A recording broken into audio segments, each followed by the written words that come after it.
Il est comédien, il est humoriste et il est surtout toujours de bonne humeur. C'est Michel Boujna. Bonjour Michel Boujna. Bonjour madame. Merci Bienvenue. d'être Bonjour, avec monsieur. nous. Bonjour. En plus, vous adorez le petit matin. C'est votre petit plaisir de vous lever à 6h, non ? Oui, bien sûr.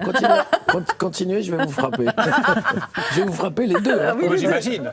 Alors, vos vacances à vous, vous allez les passer à Ramatuelle, puisque vous serez à partir du 26 juillet donc au Festival de Ramatuelle, que vous dirigez depuis 2007. Il représente quoi pour vous, ce festival ? Un moment étonnant d'abord de partage, ensuite de liberté, parce que je pense que c'est un des seuls festivals, d'abord c'est un des plus vieux festivals de France. Dans un an, on va faire les 40 ans. C'est un moment où on peut tout mélanger. Et c'est ça qui me plaît. Oui, il y a le mélange des genres. Il y a du sérieux, il y a de l'humour, il y a de l'éditiste, il y a du populaire. Exactement. Et ça, c'est très, très important pour moi parce que je considère que les chapelles sont insupportables et que le spectacle vivant, c'est le spectacle vivant et tout a sa place. Tout est possible. Je veux dire, ça va cette année de Maxime Gasteuil à Camille Lelouch en passant par Dick et Pioche, qui est une pièce... Alors, le titre est un peu fou parce que c'est la rencontre entre Madame de Lafayette et Monsieur de la Rochefoucauld, c'est Sabine Audepin et François-Éric Gendron, mais le titre, on pense que c'est autre chose. Ouais. Donc, il y a des choses tellement différentes. Il y a Glenn, qui est un spectacle sur Glenn Gould, le grand pianiste de Bach, qui est un spectacle magnifique, qui a eu des Molières.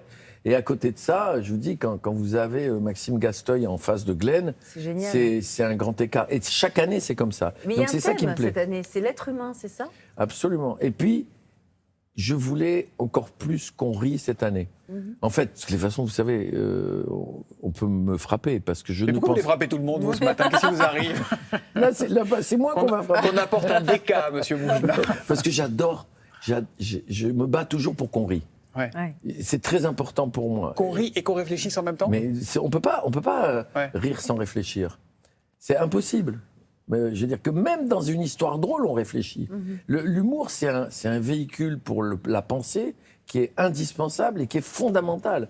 Le jour où on rit plus, on va mourir. Trouvez-moi une dictature qui soutient les humoristes. Ça n'existe pas. C'est la preuve d'une démocratie. Pour moi, c'est la capacité qu'elle a à rire d'elle-même. Et c'est de la résistance de rire, justement, quand franchement, on n'a pas toujours envie de le faire par les temps Mais bien du sûr. cours. Et puis en plus, rire, ça coûte rien. Je veux dire, moi, je viens d'un milieu qui n'est pas...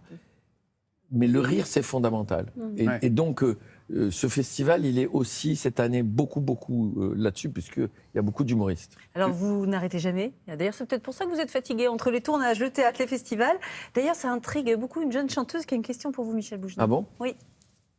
Michel, quand est-ce que tu t'arrêtes ? Tu partir à la pêche ? Parce qu'à un moment donné, il faut s'arrêter, Michel, sinon tu vas être trop fatigué. Et je ne voudrais pas que tu t'uses. Donc quand est-ce que tu t'arrêtes et quand est-ce que tu te mets à écrire cette pièce formidable dont tu m'as parlé et dont je te laisserai parler si tu as envie. Et je t'embrasse et je vous embrasse tous.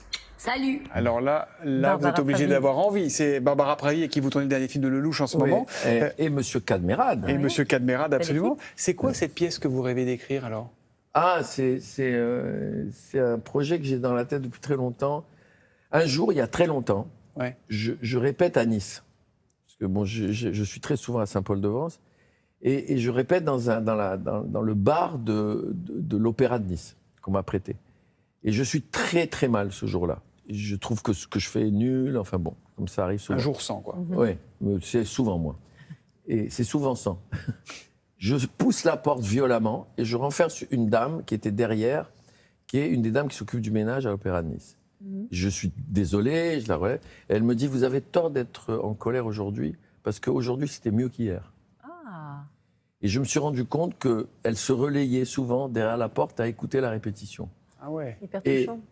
Et ça m'a beaucoup touché. Et j'ai imaginé que 3 femmes de ménage d'un théâtre rentraient dans le théâtre après une représentation, ramasser une enveloppe, une écharpe. Et ces 3 femmes de ménage de générations différentes, elles connaissent le théâtre par cœur. C'est génial, ça. Elles sont là depuis très longtemps. Et le texte aussi, du coup. Mais bien sûr. Et c'est l'occasion pour moi d'écrire une pièce où je donnerai à des femmes des rôles qu'elles n'ont pas le droit de jouer. Parce que le théâtre est fait pour les hommes. Mais il attend d'avoir un peu de temps, c'est ça, pour l'écrire ? Oui, un peu de temps, de me déculpabiliser vis-à-vis de l'écriture, parce que moi j'appartiens à la tradition orale et que je suis...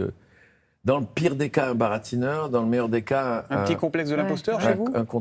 Oui, bien sûr. C'est vrai. Vous avez peur mais de oui, Avec la lancer carrière que vous avez faite, Bah vous avez oui. le complexe de l'imposteur. Oui, mais essayez de comprendre une chose. On vit dans un pays, enfin c'est en train de changer avec les réseaux sociaux et Ouais. tout ça, mais on vit dans un pays où c'était l'écrit qui comptait.